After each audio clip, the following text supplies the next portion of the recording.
JBN, we keep you informed. I am Michelle Jones, and in the news, over 100 rounds of ammo seized in St. James. Over 100 assorted rounds of ammunition were seized during a joint police-military operation at New Road, flanker in St. James on Friday. Reports are that about 2:30 p.m., a police team searched the premises in the area, and while searching the yard, 2 bottles, one containing 92 9mm rounds of ammunition and another containing 32.40 rounds of ammunition were found. No one was arrested. However, the police are continuing their investigation. Policemen arrested following fatal shooting of 2 cousins. 2 men were fatally shot by a policeman at a party in Frankfield, Clarendon on Saturday morning. The constable is in custody.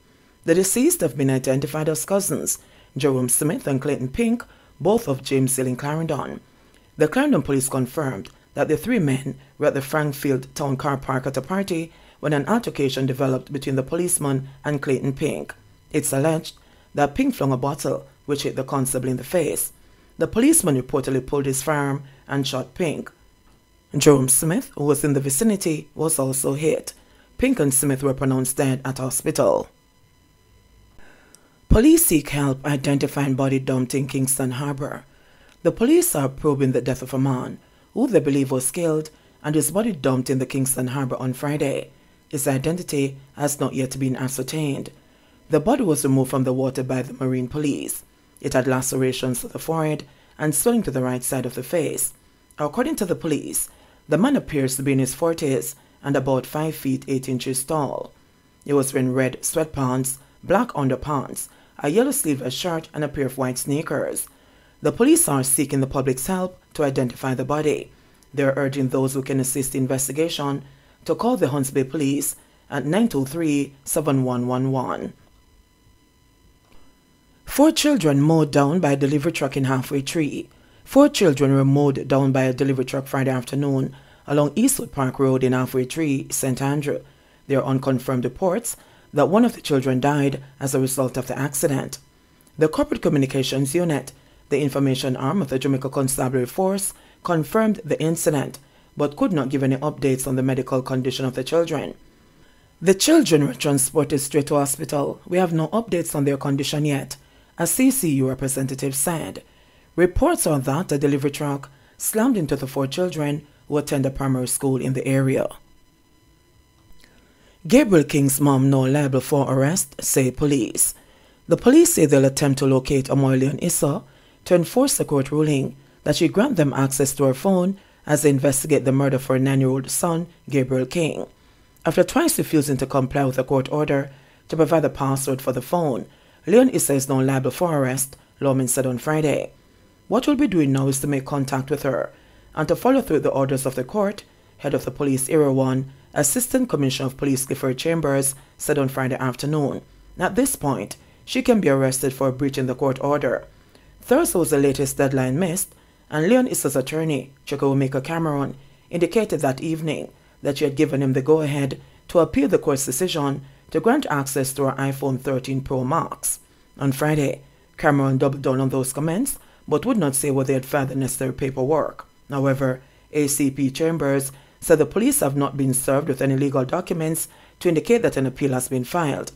The police have indicated a desire to analyze information on the device as part of the investigation into the killing of Leon Issa's autistic son. The court has ruled that she must comply with the request for a password. She is not allowed to be present while her phone is being analyzed by experts, but her attorney and a technology expert may observe the process. SOE extension blocked in the Senate.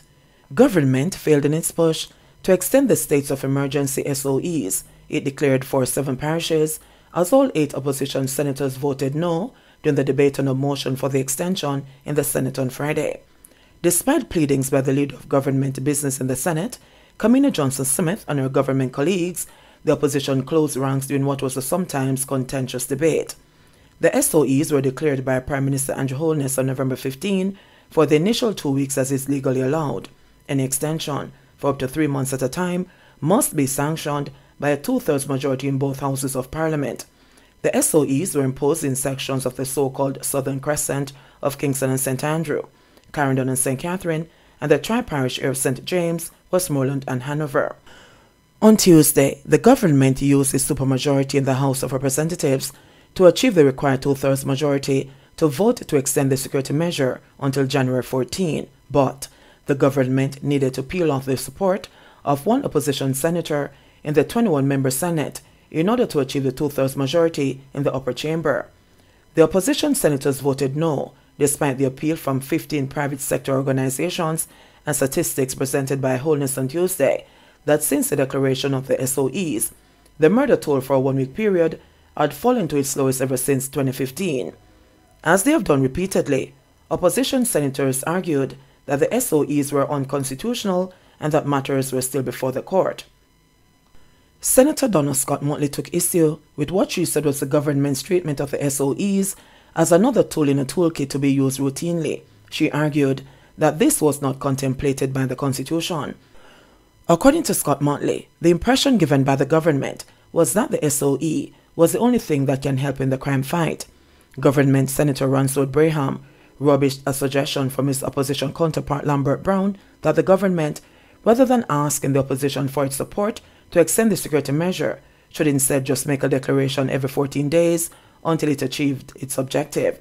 Braham said the advice was both unconstitutional and nonsensical. Brown also noted the statement from the Commissioner of Police, Major General Anthony Anderson, when the latest SOEs were declared, that the police had prepared over 300 intelligence packages on persons identified as violence producers. Brown questioned why those persons were not targeted instead of subjecting much of the rest of the country to SOEs. He also questioned how many of them have been detained in the 10 days since the SOEs were in force. Earlier, both Scott Motley and Brown walked out of the chamber over claims that Government Senator Aubin Hill had referred to opposition senators as supporters of criminals. Hill denied making the statement, but eventually withdrew in the interest of peace and the importance of the debate. The two senators later returned to the chamber and made their contribution to the debate. Holness hands over social housing units to families in St. James. Prime Minister Andrew Holness on Friday handed over 5 units built under the new social housing program, NSHP, to families in several communities across St. James. Keys were presented to beneficiaries in Norwood, Salt Spring, Lottery and Canaan. The houses comprise 3 3-bedroom units, a 2-bedroom unit and a 1-bedroom unit. Friday's presentations marked the delivery of 119 houses under the NSHP since its establishment by Prime Minister Andrew Holness in 2018 as a component of the Housing, Opportunity, Production and Employment Hope program. The initiative aims to improve the living conditions of Jamaica's most vulnerable citizens by providing quality, affordable and sustainable housing. All 63 members of Parliament are allowed to submit the names of 5 persons in their respective constituencies for support under the program, which translates to approximately 315 housing units per annum. Holness, in his address during the presentation sermon in Salt Spring, emphasized that the process of selecting NSHP beneficiaries is transparent. He pointed out that in addition to living in dilapidated housing, persons must meet other criteria to be deemed eligible. Holness said consideration is given to, among other factors, persons who are unemployed with no prospect of income and those with severe health issues. What we are trying to do is to provide social housing according to the laws of Jamaica. So I want to assure Jamaica that there is no favoritism, skullduggery or cronyism being employed in the distribution of these houses. Every dollar of this program goes into the houses and is efficiently used. It's an open program that can be scrutinized. It's a transparent process, Holness underscored. He congratulated the latest group of beneficiaries and urged them to commit to maintaining the social contract which they signed on receiving the keys to their homes. Prime Minister Holness further encouraged them to protect and build on the assets they received.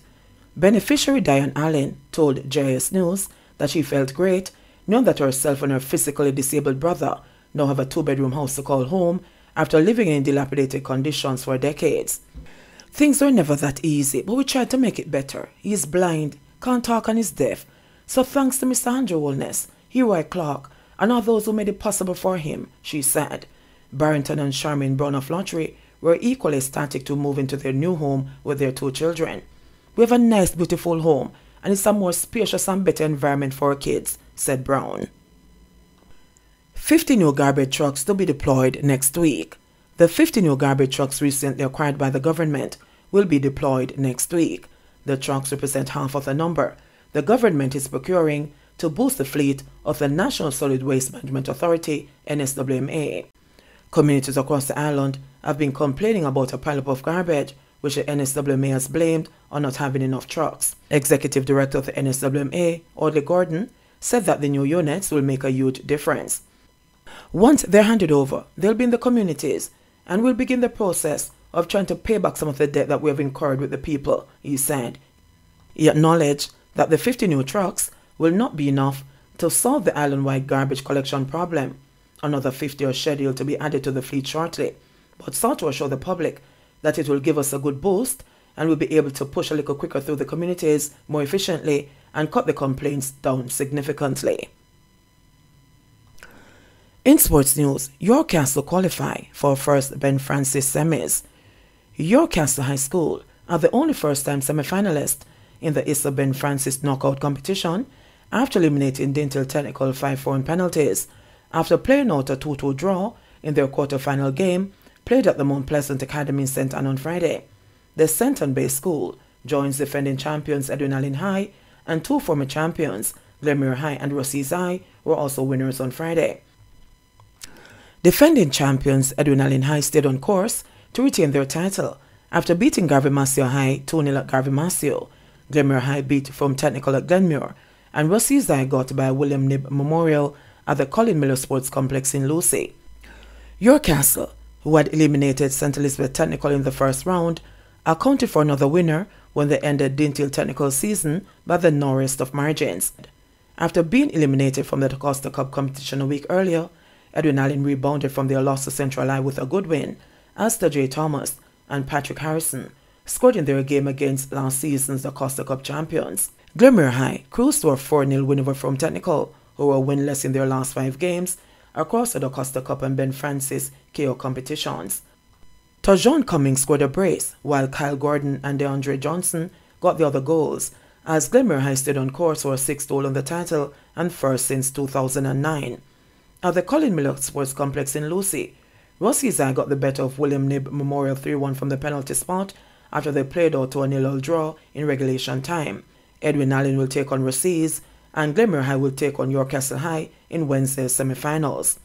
Friday's results: Garvey Masio 0, Edwin Allen 2, Glenmuir High 4, from Technical 0, York Castle 2, Dintle Technical 2, 5-4 on penalties. Rossies High 0, William Knibb 0, 3-1 on penalties. JBN, we keep you informed. Please remember to subscribe, like, share, leave us a comment, and click the notification bell to receive our daily news items.